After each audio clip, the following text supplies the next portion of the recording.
Welcome. By brief way of introduction, this is the first episode of the podcast of the Geopolitics Forum. So I'm Miles, we know each other. I'm the president and founder of KGF. I'm a philosophy student at King's, ex-law student from London, and I'm very excited to talk about the recent events that happened this year. That's great, Mark. I'm Ishan. I am a student of International Political in my master's here at King's as well. And looking forward to seeing how this goes in terms of KGF and talking to people about what we do at KGF, what's the geopolitical situation around the globe looking like these days. I mean, it is called the International Desk. So we want to cover all things international. I think that's right as well. We used to look at as what KGF does as well. I think before really getting into the meat of this podcast is to mention what we do here. So for the viewers and for the people listening to this podcast, so my mission of founding KGF was primarily to disassociate myself from the other political societies at King's, because I found that there was an element missing, which was that societies were operating as mere societies, not as forums, with more discussion and more question time and drawing in people from various different backgrounds and professions. So I suppose we really functioned as this mini think tank on campus, with undergrads and postgrads, as well as PhD students on our committee that's in campus as well as externally, who we collaborate via editors or peer review papers or our journal out. Today, I think it's out today. So At the time of recording. And the time of recording, who we collaborate with around the world. So that's just a bit about KGF. I will mention more about what we're doing next year in January. I won't spoil that now. But I suppose that we can really kick this off by talking about European security. We'll kick off with a message that was broadcast online, which was Sir Richard Moore's message to the public, speaking of extreme levels of foreign interference from Iran, Russia, and China that are hindering European security. I think we'll kick off there. That's a great way to start. And, Europe wants the almighty power, the hegemon of the world order right now, going through a bit of a tough time on the security front, as you mentioned, but also otherwise economically, as I sort of touched base on one of my articles for the think tank, the Brown Ribbon Policy Group that I write for. The research, while I was doing the research for that, I sort of found that the European security infrastructure terribly underfunded and underinvested.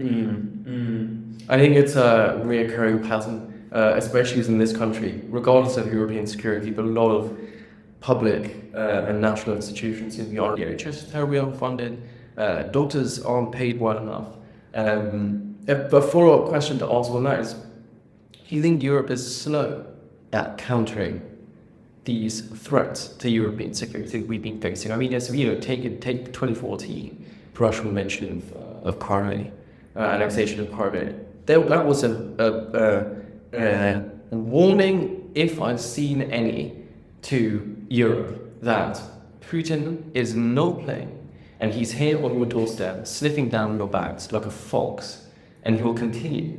Do you think they're slow, and have been slow since 2014? Slow, yes, and more than that, I think it's just that they are stuck in their apparatus that's sort of letting them down now. I mean, look at the institutions that they rely on, the sort of funding infrastructure, there's no coordination. I mean, they call themselves a single market, but in reality, I mean, it's not really going very well, especially in the capital market situation where it is not really a single market at all. So if you have all of these constraints and you have this enshrined worldview, it is very difficult to break the shackles, if you will. And when exogenous shocks like the annexation of Crimea take place, you really do not know how to respond because you're busy sort of formulating policies. It's very slow. Lack of mobility, which is key in such crisis situations. I think we see a lot of talk. We'll come on to Israel later. Israel was caught up in their internal malpractices, I suppose, and lost sight of the actual threats to their country. I seem to think that when Brexit was happening in this country and in Europe, the UK had taken their eye off national security, the things that, rather that mattered internally, but the threats that were going on externally. So the Putin may have seen this as an opportunity to really take a slow approach and pounce on this. 100%. And the thing with Brexit is the way in which it was executed was really not the way it was supposed to go ahead. I mean, you wanted a soft Brexit. You ended up with a very hard Brexit. And you want to neighborhood first. I mean, that's the saying that we have in India, that your first of kin is your neighbor and not your actual family members who may be living away from you. So UK really should have paid a lot more attention to what it was doing in its neighborhood. I mean, just breaking off in this abrupt manner did not do well for its economy. And I think a soft Brexit with a deal and essentially a plan for the future would have been much better. And if it deterred Putin as well from understanding, Do you think it would have? I think so, because if you have a game plan ready, you're not just at the mercy of your opponents. There's certain calculus involved in their ball game as well. Now you're just at their mercy. Yeah, you know how Ukraine is willing to give a peace deal to Putin on the condition that they join. Exactly. On the condition that they join NATO. You have, I believe it's Finland as well, that wanted to come closer with European Union and NATO as a result of Russian aggression. We're seeing a lot of this. Absolutely, and this is just in pure realpolitik happening over here. I mean, you've got spheres of influence involved, you've got balances of power involved. Russia wants to expand its sphere of influence and create this sort of buffer zone where NATO's not at its doorstep.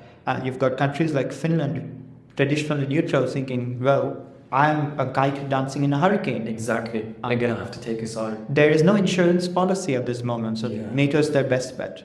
And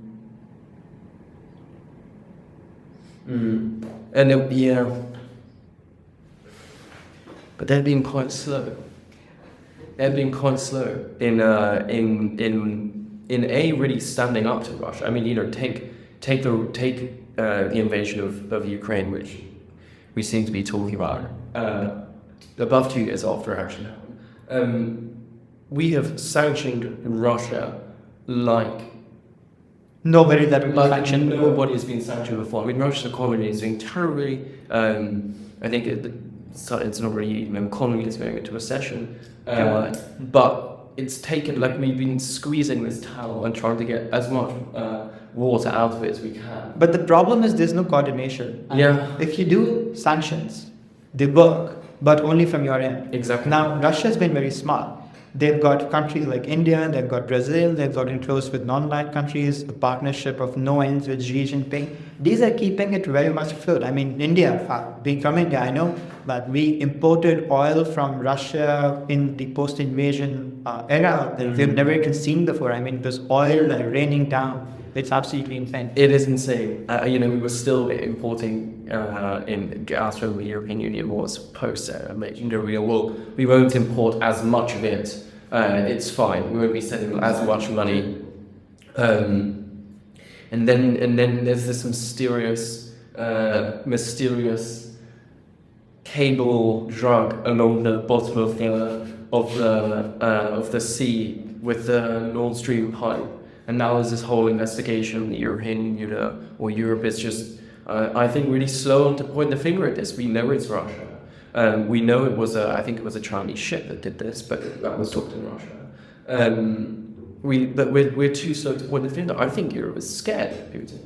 I think that they're scared and they're really showing their true colours in not battling and tackling the threat at hand.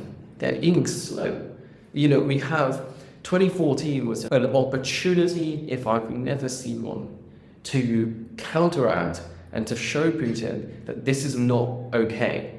Sanctions, we've thrown them all at him, but there's still a war going on. And now, various countries around the UK, we have around Europe, we have the UK who still maintain strong support for Ukraine, but are conscious that the war is dragging on. We now have Trump coming into power, who doesn't like part of his foreign policy plans and not likely to pay for other people's wars, which is a huge point to pick up on. Anything to say there? But speaking of payment, I mean, you have to understand the way European Union and individual countries as well have been sanctioning Russia is in terms of oil caps and just capping the market selling price, right?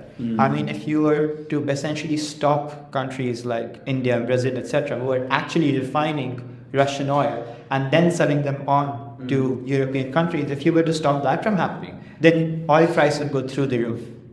That will essentially exacerbate the recessionary pressures and the inflationary pressures that European countries are facing right now. I mean, you've just started to see interest rates coming down over here, which is kind of important for an already slow and uncertain economy in European economies such as France, Germany, etc. So essentially, it's all hands on deck in that.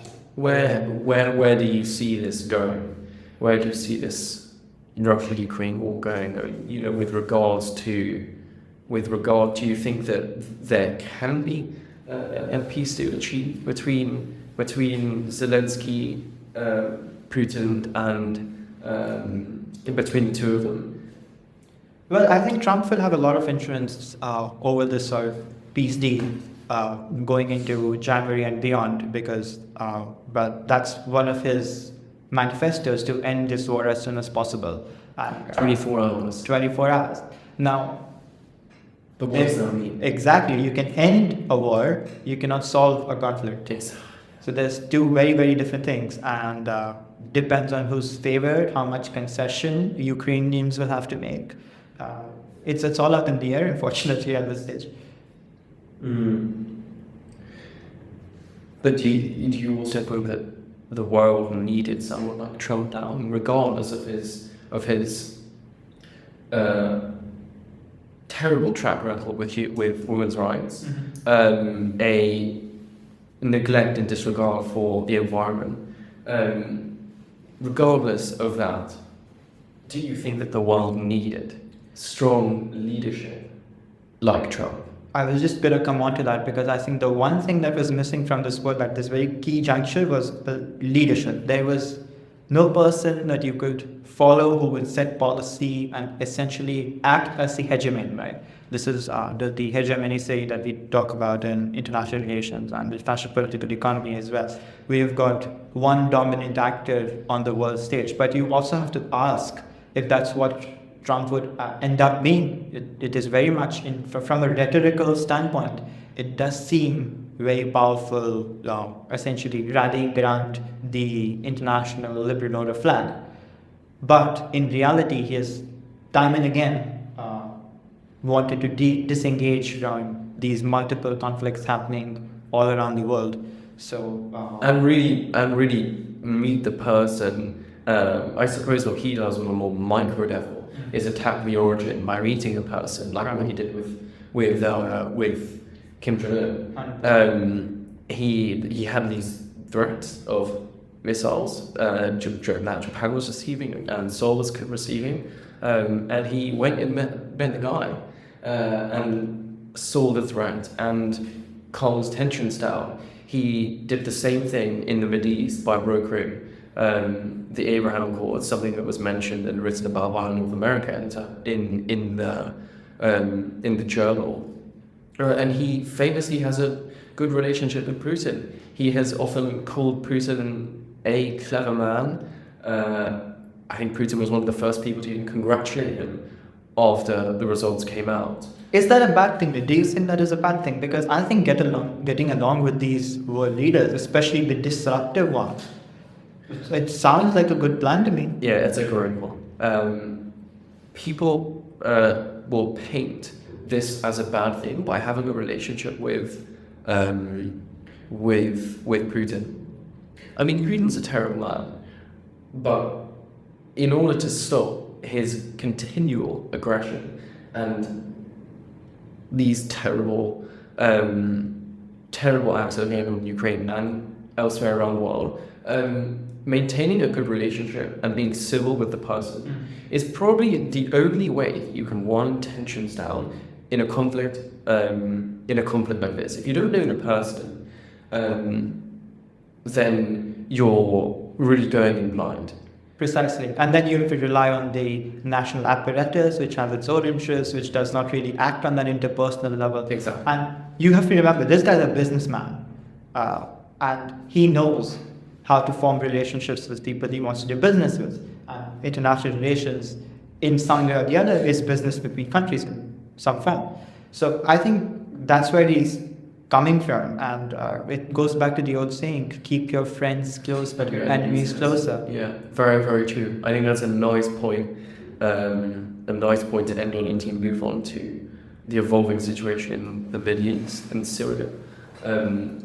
We were talking extensively about security, external threats in Europe, but I wondered if you could tell me more about regional stability and security in the Middle East with the evolving situation in Syria. Hamas and Hezbollah now, some tiny wiped out terrorist organizations wiped out by Israel following October 7th attacks. I wonder if there's anything you could elaborate on more over there. Let's look at the Middle East in a post-2003 context. The invasion of Iraq went very badly for the United States. And that's when I think in that post-invasion and in that context that they realized that, well, we do not really want to be doing this very often. It's not as beneficial as, it's televised to be. So you've got this decoupling and disengaging from the Middle East, at least in a boots on the ground term. So what you've had over here is an exceptional rise in multipolarity in the region. So what's happened is you've got these actors, state or non-state, becoming more powerful and vying for and jockeying for position in the region itself, which is destabilizing it to some degree. Do you think that, there was a tweet put out on Truth, Trump's app, saying that if the hostages were not released by the day he assumes office, or to January 20th, do you think that could mean US boots on the ground? I genuinely do not think he's going to put American soldiers in harm's way. I mean, that's been his entire manifesto, to end these forever wars and not getting involved in conflicts. However, having said that, he is rather close to Israel, he's very close to Netanyahu. But regardless of that, I do not think he will take the extreme measure of putting American soldiers in Gaza. However, it could be deterrent strategy simply, because he is seen as this rather unpredictable man on the world stage and in the international community. True, but I think he is predictably unpredictable. Unpredictable. That's what people have been saying recently. He is predictably unpredictable. 100%. Do you think that this would have been very different with a Harris president and elect? See, people do put a lot of emphasis on who the American president is, but doesn't really matter. From my perspective, doesn't really matter who the person in charge is. You've got the entire state security apparatus, you've got the military industrial complex that's been pursuing its own agenda in the United States for a very long time. From a policy and rhetorical standpoint, and the posture of the United States on the world stage probably have made a difference. But on the ground, in real terms, I do not see it changing to that rate of an extent. And now the evolving situation in Syria. We're now seeing, as of the recording of this podcast, last night, former President Bashar al-Assad was flown to Moscow, where he's now with his family. And we were tracking random flights on private jets from Damascus to and from Ishan on flight 24. Exactly. Ishan managed to track a flight leaving Damascus that landed in Abu Dhabi, which was one of the members of the Assad government. I was unfortunate to not track that flight. But we do keep sharing stuff like this all the time, so it's like It's great. amazing dynamic. If you tune in on flight radar about 4:30, there's a flight from Vladivostok to Pyongyang where you can track occasionally. But Assad has now landed.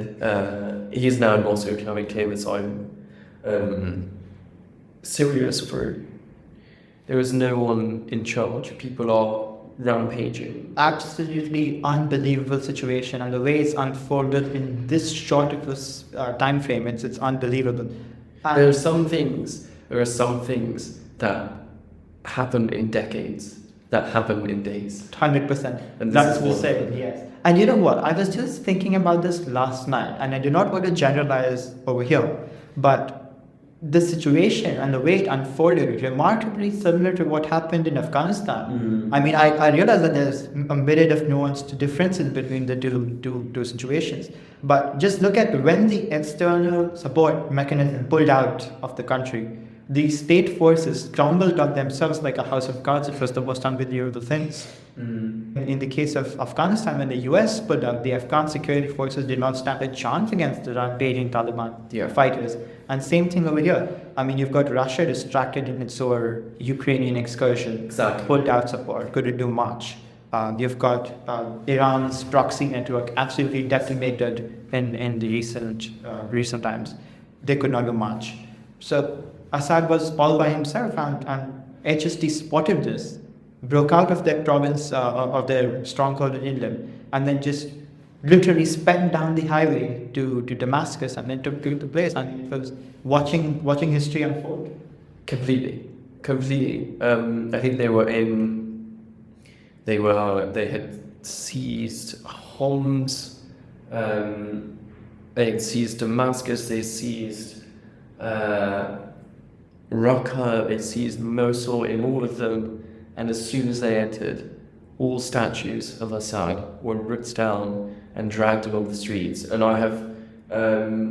I'm tremendously happy for any Syrian person listening to the podcast to know that they may be able to return to their country sometime soon. I hope that that's the case, but what do you see? What can we take out of this? Immediate, prima facie, immediate thoughts. From my understanding and typical understanding online is that this is a huge slap in the face for Iran and Russia. I was just about to say that. Massive blow to their regional influence. I mean, with Iran, we expected this, right? I mean, with what's going on with Hezbollah, Hamas, the Houthis in Yemen to some degree. With Iran itself, its leadership being in such turmoil in recent times, I mean, in what world were they able to support another dictator in Syria, right? That was expected. Russia's hopes in the region, they still have two bases in Syria. Yeah. On high alert from what I last read. So they are present on the ground, which is a different context in terms of exerting influence. What do you think this means for Israel? That is a very good question. I mean, you've seen an immediate reaction from them in terms of going into the buffer zone in the Golan Heights. And I think they're essentially just trying to put out this message that, back off, do not want any sort of, do not want to open another front of conflict at this stage. I think that would be unsustainable for them as well. Yeah. I think it would be very unsustainable for whoever would be fighting against the Israelis and the Syrians because of what they would have seen happen against Hezbollah and Hamas in Gaza. Do you think that this could end well for Israel? Do you think that I heard that yesterday one former head of the States was saying that the West should consider relabeling the person who's going to be taking over Syria from a terrorist because he has extended his hand to peace and he wants to break away from his past of terrorism. Do you think that there could be an opportunity here? Do you think that we could see a mass migration of Syrians back to Syria and from outside of Syria? Do you think that Syria could open itself up to tourism, for opportunity for maybe even normalization with Israel? Very, very long way to go in those areas, I feel. It's got a massive, long road ahead. But, well, it had to start somewhere. This may be it. Yeah. I hope it continues.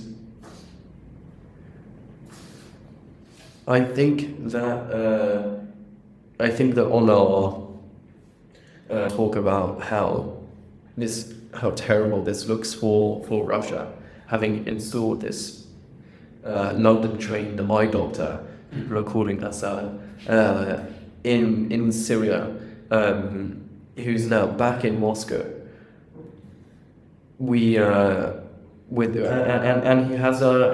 Putin is already dealing with another war in town, so this is a huge blow to him.